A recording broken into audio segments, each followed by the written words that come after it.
Nesse vídeo final sobre a anatomia do sistema urinário, nós vamos falar sobre as vias urinárias propriamente ditas. Então, nós já sabemos que os rins estão posicionados na cavidade abdominal numa posição retroperitoneal e bem alta, próximo das vértebras torácicas, da vértebra torácica 12 e da primeira vértebra lombar. E nós vamos ver que nós vimos, inclusive, que o sistema de coleta de urina permite, então, que essa urina que sai pela papila renal seja coletada pelos cálices menores, pelos cálices maiores, depois pela pelve renal propriamente dita, chegando até o ureter. Então, a própria pelve vai se estreitando, se direcionando inferiormente e vai formar o ureter. Nós temos um ureter de cada lado, correspondendo a cada um dos rins, e esses ureteres vão chegar na bexiga urinária. Qual é o comprimento, qual é o formato desses ureteres?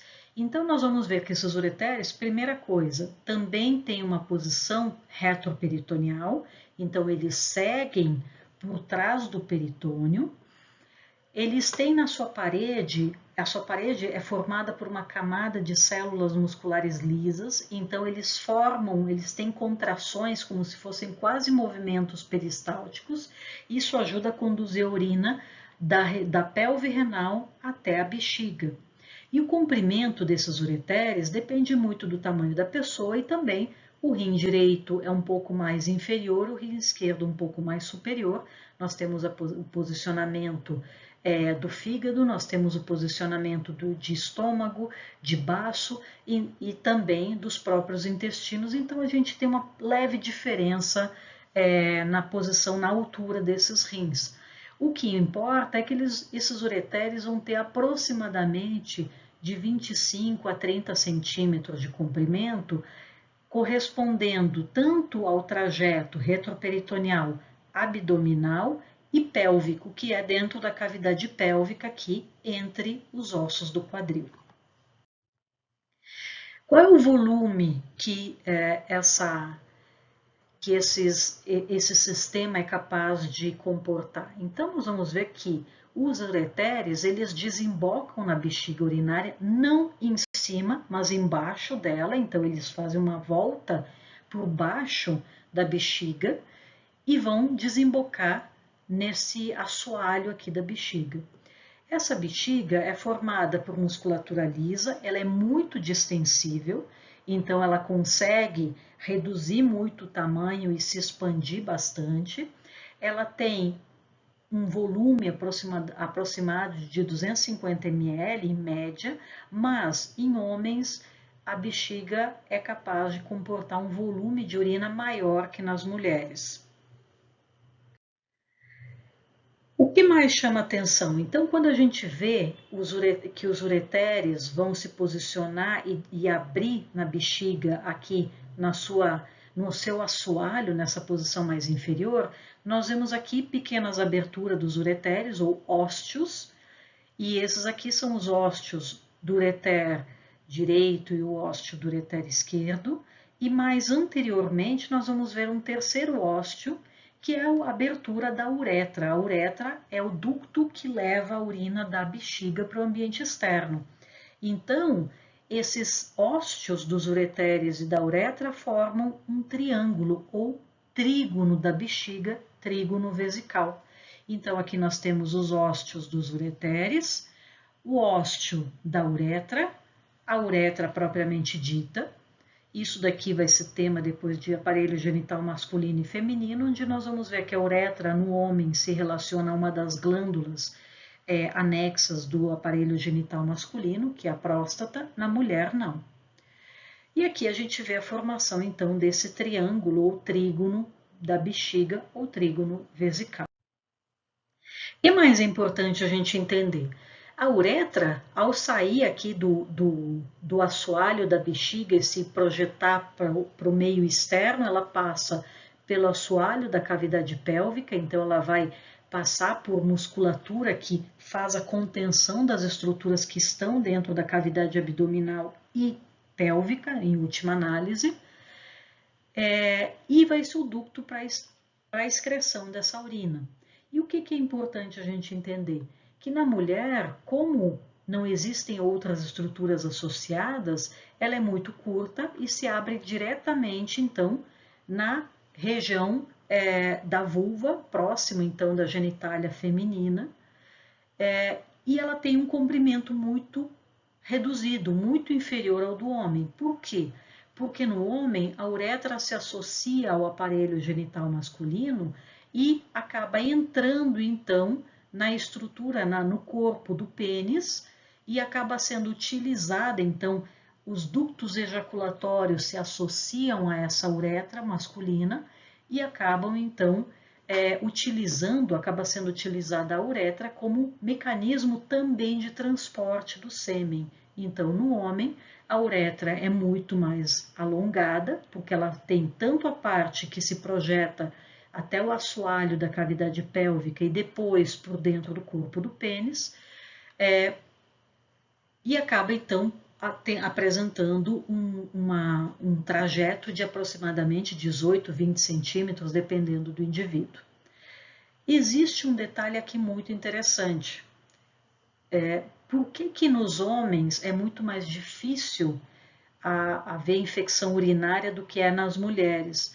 Porque nas mulheres, como a uretra é muito curta, é muito mais fácil que bactérias que estão presentes aqui no ambiente externo consigam entrar por essa uretra e provocar aquela famosa cistite, provocar aquelas infecções urinárias.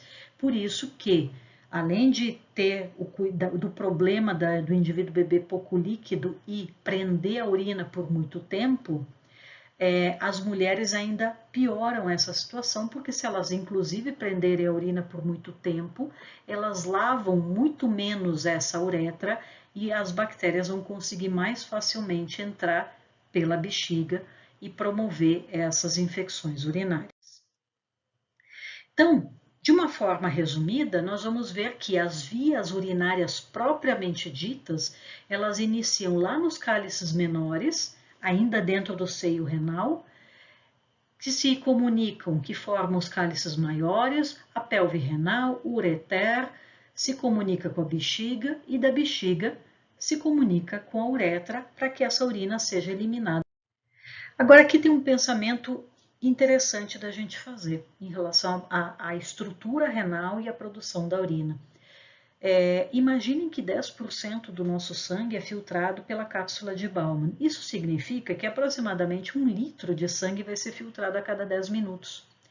Se isso fosse efetivamente eliminado, excretado, nós morreríamos em alguns minutos, porque rapidamente a gente entraria num estado de hipovolemia, a gente perderia muito líquido.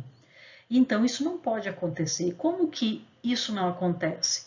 Porque 99% desse líquido, desse 1 litro que foi filtrado, vai ser reabsorvido de volta. Então, a gente filtra, reabsorve, seleciona o que quer de volta, filtra e reabsorve o líquido e glicose e alguns sais, e seleciona coisas para jogar fora, e aí consegue liberar aquela urina propriamente dita. Então, imaginem que a gente teria por dia 180 litros de sangue filtrados, com rins normais. Mas a gente só produz 1 a 2 litros de urina, exatamente porque a gente reabsorve água, glicose, aminoácidos e uma série de outras substâncias que são importantes para o nosso organismo. Isso é tema específico da fisiologia, mas é só para trazer um gostinho em relação a esse assunto. Tem alguns pontos ainda anatômicos que são interessantes. Então, o que são cálculos renais? A gente sempre se pergunta, né, o que são. Primeiro, existem sais na urina e esses sais podem formar cristais. Às vezes podem formar cristais enormes, tão enormes que nessa imagem de ressonância, de tomografia aqui, não de ressonância aqui, a gente vê aqui a coluna vertebral, uma vértebra, a gente vê o tecido renal e esse tecido, essa massa muito densa, tão densa quanto o osso. Isso é cristal. Isso é um enorme de um cálculo renal. Então, como é que isso acontece? Como é que isso se forma? Se a gente tem um fluxo normal da urina, ele vai eliminar. Normalmente, esse fluxo normal elimina esse cálculo, esses cristais que se formam. Só que às vezes a pessoa dá o azar de alguns cristais desses se aderirem ao tecido renal, se aderirem à papila renal, a um cálice, ou eles estão num local de difícil movimento. Imaginem que o rim está nessa posição, então ele tem o polo apical, o polo superior e o polo inferior, e às vezes nesse polo inferior eu tenho lá um cálice formando uns cristais e o fluxo não é suficiente para fazer ele contra a gravidade, então esse cristal se acumula e começa a formar um acúmulo com outros pequenos cristais que vão se aderindo. E aí se formam esses cálculos. Então, assim, os cálculos renais podem ser apresentados ou podem existir em várias regiões do nosso corpo, do nosso sistema urinário, seja no rim, propriamente dito, no ureter ou mesmo na bexiga.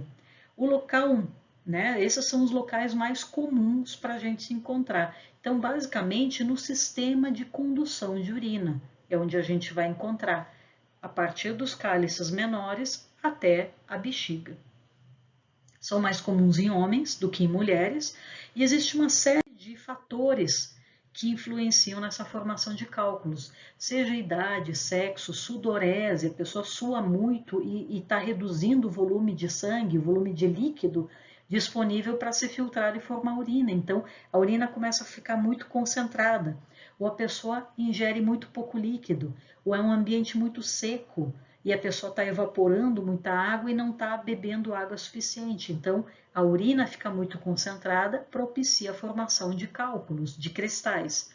A pessoa pode ter um distúrbio genético que leva a essa característica. Podem haver distúrbios metabólicos.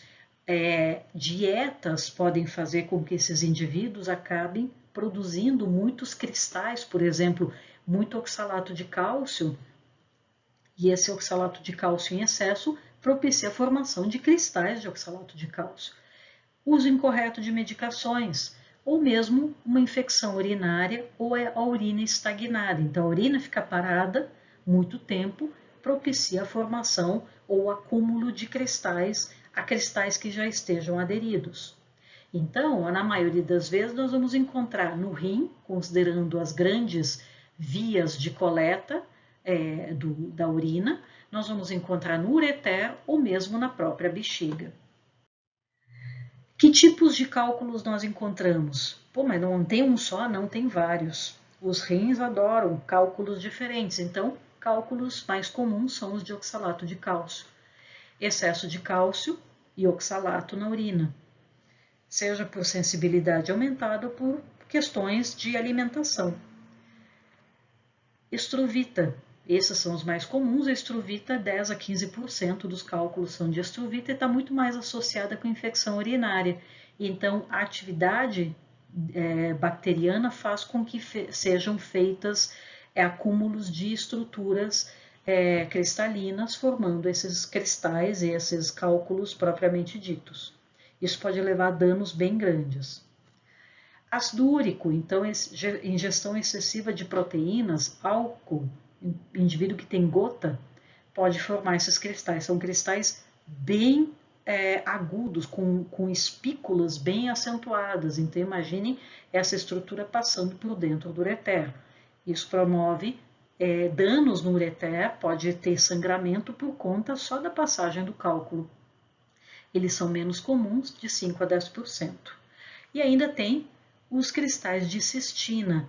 Então, é uma coisa muito específica, é uma questão hereditária, onde existe um defeito no transporte de aminoácidos e o indivíduo pode fazer esses cristais. Imaginem aqui, cristais de oxalato de cálcio são até bonitos, né? Olha o tamanho desse cristal que foi removido. Esse cristal aqui de estruvita, ele está formando, ele tem o formato exatamente dos cálices menores, cálices maiores, aqui, e a pelve renal, e bloqueou, ele travou aqui no ureter. Então, vocês podem imaginar que esse rim não consegue mais liberar urina. E é isso que pode acontecer. Então, nós podemos ter cálculos dentro desses cálices maiores e menores, ou mesmo dentro da pelve renal inteira. Então, esse é um tipo de cálculo que impede simplesmente a passagem da urina e ele vai se formando ao longo do tempo. Pior, esse é um cálculo que normalmente não dói, porque o que vai doer é a expansão da parede do ureter. Então, existem várias formas de se remover esses cálculos renais, seja por ondas de choque, né, o chamado litotripsia, então ondas de choque que tentam quebrar esses cálculos maiores em cálculos suficientemente pequenos para que sejam perdidos pela urina, ou por punção. Então, eventualmente, numa cirurgia muito menos invasiva, menos agressiva, se passa uma cânula e se tenta encontrar aquele cálculo, remover aquele cálculo sem fazer grandes aberturas no indivíduo.